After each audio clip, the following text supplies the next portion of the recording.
മസ്തിഷ്കവും ജ്ഞാനേന്ദ്രിയങ്ങളും.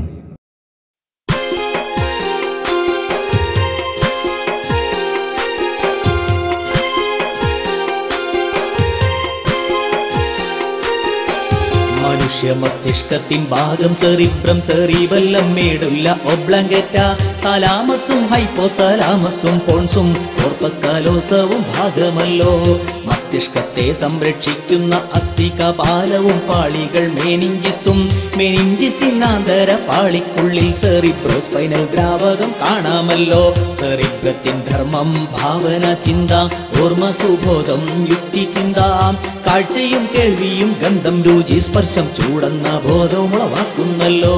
മനുഷ്യ മസ്തിഷ്കത്തിൻ ഭാഗം cerebrum, cerebellum, മേഡുല്ല ഒബ്ലങ്കേറ്റ, തലാമസും ഹൈപ്പോതലാമസും പോൺസും corpus കാലോസവും ഭാഗമല്ലോ. മസ്തിഷ്കത്തെ സംരക്ഷിക്കുന്ന അസ്ഥികപാലവും പാളികൾ മെനിഞ്ചിസും, മെനിഞ്ചിസിനാന്തര പാളിക്കുള്ളിൽ സെറിബ്രോസ്പൈനൽ ദ്രാവകം കാണാമല്ലോ.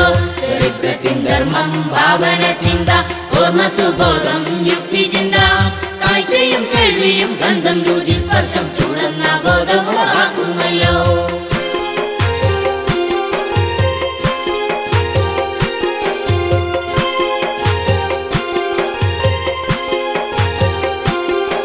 ശരീരത്തിൻ തുലനാവസ്ഥ നിലനിർത്തലും പേശി പ്രവർത്തനേകോപനവും ഈ രണ്ട് ധർമ്മങ്ങളും നിർവഹിക്കുന്ന ഭാഗമതല്ലോ സെറിബെല്ലം.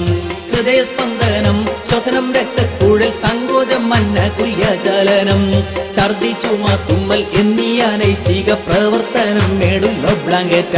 ശരീരത്തിൻ തുലനാവസ്ഥ നിലനിർത്തലും പേശി പ്രവർത്തനേകോപനവും ഈ രണ്ട് ധർമ്മങ്ങളും നിർവഹിക്കുന്ന ഭാഗമതല്ലോ സെറിബെല്ലം. ഹൃദയസ്പന്ദനം, ശ്വസനം, രക്തക്കുഴൽ, സങ്കോചം, മന്നകുല്യചലനം, ഛർദി, ചുമ, തുമ്മൽ എന്നീ അനൈച്ഛിക പ്രവർത്തനം മേഡുല്ല ഒബ്ലങ്കേറ്റ. മനുഷ്യ മസ്തിഷ്കത്തിൻ ഭാഗം cerebrum, cerebellum, മേഡുല്ല ഒബ്ലങ്കേറ്റ, തലാമസും ഹൈപ്പോതലാമസും പോൺസും corpus കാലോസവും ഭാഗമല്ലോ.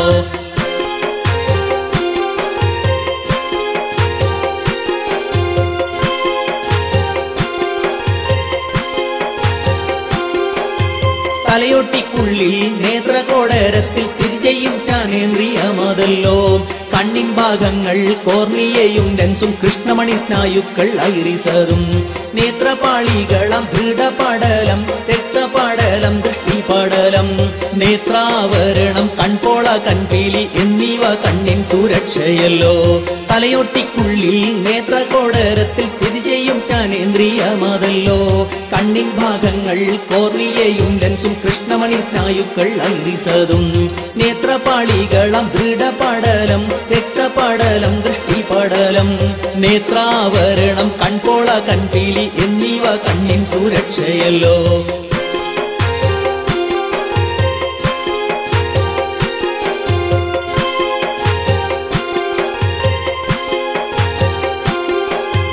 Aqueous vitreous അറയും കണ്ണിൻ പ്രധാന ഭാഗമല്ലോ.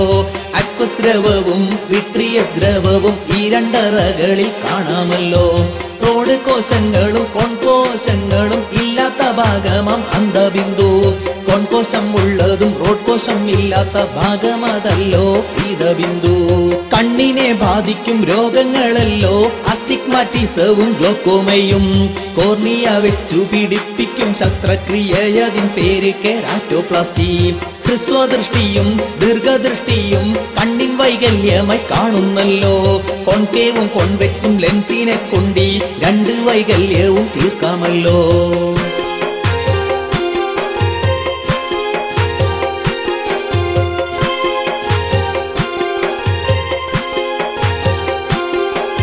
ശ്രവണസഹായിയാം ചെവിയെന്ന ജ്ഞാനേന്ദ്രിയത്തിൻ ഭാഗങ്ങൾ മൂന്നെണ്ണമല്ലോ. ബാഹ്യകർണവും മധ്യകർണവും ആന്തരകർണവും ഉണ്ടല്ലോ. ബാഹ്യകർണത്തിൽ ചെവിക്കൂടെയും കർണനാളം കർണപ്പടവുമല്ലോ. മധ്യകർണത്തിലെ അസ്ഥിശൃംഖലയം മാലിയസിൻ കാപ്പീസും.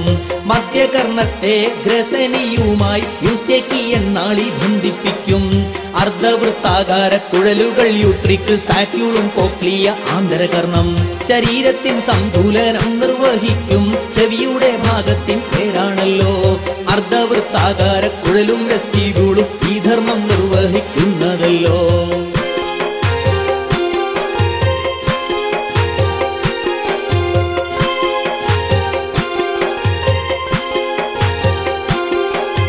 സ്വാദറിയാൻ സഹായിക്കും ജ്ഞാനേന്ദ്രിയം നാവിൻ പൊരുളതറിഞ്ഞതല്ലോ.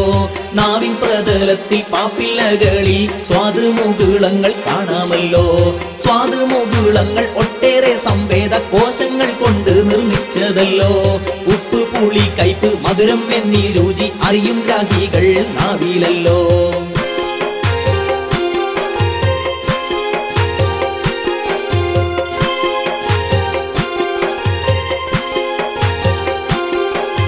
ശ്വസനത്തിനും ഗന്ധം അറിയുന്നതിനും ജ്ഞാനേന്ദ്രിയം മൂക്ക് വേണമല്ലോ.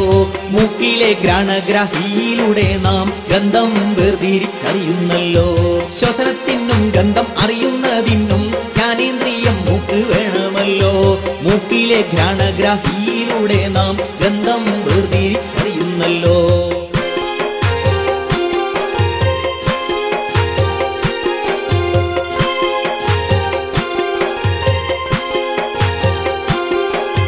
ജ്ഞാനേന്ദ്രിയമാം ത്വക്കത് മുഴുവൻ ശരീരം ആവരണം ചെയ്തതല്ലോ. ചൂടും തണുപ്പും വേദനമർദ്ദം സ്പർശവും ത്വക്ക് അറിയുന്നല്ലോ. വേദന എന്ന ഉദ്ദീപനത്തിനായി പ്രത്യേക ഗ്രാഹികളൊന്നുമില്ല. കവിളിലും വിരലിന്റെ അഗ്രങ്ങളിലും ഗ്രാഹികൾ കൂടുതൽ കാണാമല്ലോ. ജ്ഞാനേന്ദ്രിയമാം ത്വക്കത് മുഴുവൻ ശരീരം ആവരണം ചെയ്തതല്ലോ. ചൂടും തണുപ്പും വേദനമർദ്ദം സ്പർശവും ത്വക്ക് അറിയുന്നല്ലോ. വേദന എന്ന ഉദ്ദീപനത്തിനായി പ്രത്യേക ഗ്രാഹികൾ ഒന്നുമില്ല. കവിളിലും വിരലിന്റെ അഗ്രങ്ങളിലും ഗ്രാഹികൾ കൂടുതൽ കാണാമല്ലോ. മനുഷ്യ മസ്തിഷ്കത്തിൻ ഭാഗം സെറിബ്രം, സെറിബെല്ലം, മേഡുല്ല ഒബ്ലംഗേറ്റ, തലാമസും ഹൈപ്പോതലാമസും പോൺസും കോർപ്പസ് കാലോസവും ഭാഗമല്ലോ. മനുഷ്യ മസ്തിഷ്കത്തിൻ ഭാഗം സെറിബ്രം, സെറിബെല്ലം, മേഡുല്ല ഒബ്ലംഗേറ്റ, തലാമസും ഹൈപ്പോതലാമസും പോൺസും കോർപ്പസ് കാലോസവും ഭാഗമല്ലോ. മനുഷ്യ മസ്തിഷ്കത്തിൻ ഭാഗം സെറിബ്രം, സെറിബെല്ലം, മേഡുല്ല ഒബ്ലംഗേറ്റ, തലാമസും ഹൈപ്പോതലാമസും പോൺസും കോർപ്പസ് കാലോസവും ഭാഗമല്ലോ. നമ്മുടെ പുതിയ പാഠ്യപദ്ധതി പ്രകാരം പുതിയ പഠന രീതി അനുസരിച്ച് നമ്മുടെ കുട്ടികൾക്കൊക്കെ അധ്യാപകർക്കും കുട്ടികൾക്കും ഏറെ പ്രയോജനപ്പെടുന്ന തരത്തിലാണ് ഈ പഠനപാഠകൾ പുറത്തിരിക്കുന്നത്. ചിലപ്പോൾ നമ്മൾ അധ്യാപക സമൂഹത്തിൻ്റെ ഇടയിൽ തന്നെ ഇത് ഏറ്റവും പുതിയ ഒരു സംരംഭമായിരിക്കും. മറ്റാരും ഇങ്ങനെ ചെയ്തതായി കണ്ടിട്ടില്ല. വളരെ രസകരമായ തോതിൽ നമ്മുടെ കുട്ടികൾക്കൊക്കെ അവർക്ക് ഇഷ്ടപ്പെട്ട താളത്തിൽ ഈണത്തിൽ ചൊല്ലി അവതരിപ്പിക്കാൻ കഴിയുന്ന തരത്തിലുള്ള ഈ പഠന പാട്ടുകൾ ഇനിയും പുതിയ പുതിയ പതിപ്പുകൾ അല്ലെങ്കിൽ തുടർച്ച ഇതിന് വേണമെന്നാണ് എൻ്റെ അഭിപ്രായം. ഇതിൻ്റെ പിന്നിൽ പ്രവർത്തിച്ച നിയാസിനും എല്ലാ അഭിവാദ്യങ്ങളും നേരുന്നു.